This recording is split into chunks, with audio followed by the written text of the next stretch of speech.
பாடல் பாடிட்டு இறுதியாக தில்லைக்கு வர்றார்.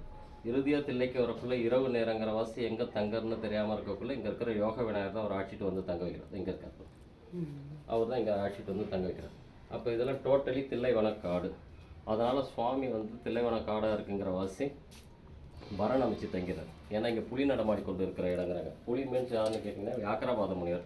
அதனால் சுவாமி வந்து புலிக்கு பயந்து வந்து வரணை வச்சு தங்கிறார். இங்கே தங்கி இருக்கிற காலகட்டத்தில் சிவபெருமானை நேரில் வந்து உங்களோட பாடல்களை எல்லா ஊர்லேயும் கேட்டிருக்கேன், தொகுத்து கொடுங்க அப்படின்னு சொல்லி கேட்குறாரு. அப்போனா நான் சொல்கிறேன் நீங்கள் எழுதிக்கோங்கிறார். இங்கே மட்டும் தான் மணிவாசர் வந்து அமர்ந்த கோலத்தில் இருப்பார், பாக்கி எல்லா இடத்துலையும் நின்ற கோலத்தில் இருப்பார். இவர் திருவாசகம் சொல்ல சுவாமி வந்து எழுதாம தான் இங்கே லிங்கம் இருக்கிறது.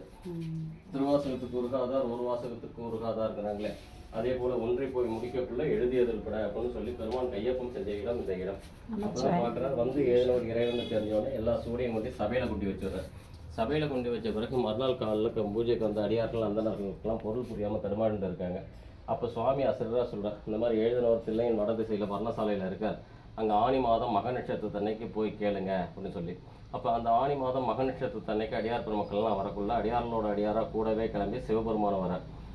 அந்த அந்தன ரூபம் தாங்கி வந்த குழந்தை இந்த பக்கம் இருக்கிறது. இப்படி இருந்து பாருங்க, தலையில் ஜடாமுடி, கையில் அக்ஷய பாத்திரத்தோட வர யார் சிவபெருமான் வந்து திருவாசகத்துக்கு என்ன பொருள் அப்படின்னு சொல்லி கேட்கக்குள்ள அடியார்களோட அடியாராக பார்த்துடுறார். மாணிக்க வாசலுக்கு ஞானத்தில் தெரிஞ்சிருது வந்திருக்கிறவர் சிவபெருமான்னு சொல்லி. திருவாசகத்துக்கு பொருள் சிவனே அப்படின்னு சொல்லி கை காட்டுறார். அப்போ கூட வந்த அடியார்லாம் இவரை பற்றி சொல்லுங்கிறாங்க. யாரை பற்றி? மணிவாசகரை பற்றி சொல்லுங்கன்னு சொல்லி சிவபெருமான்கிட்ட கேட்கக்குள்ள அப்போ நான் தான் இவர், இவர் தான் நான் அப்படின்னு சொல்லிட்டு இருவரும் ஆத்மாத்மா உள்ள மறைந்த இடம் தான் இந்த இடம். அந்த இடத்துக்கு தான் மாணிக்க வாசகர் முக்தி அடைந்த ஸ்தலம் இந்த இடம். அந்த இடத்துக்கு தான் நீங்கள் வந்திருக்கீங்க. சிறப்பு சிறப்பு நமச்சிவாய.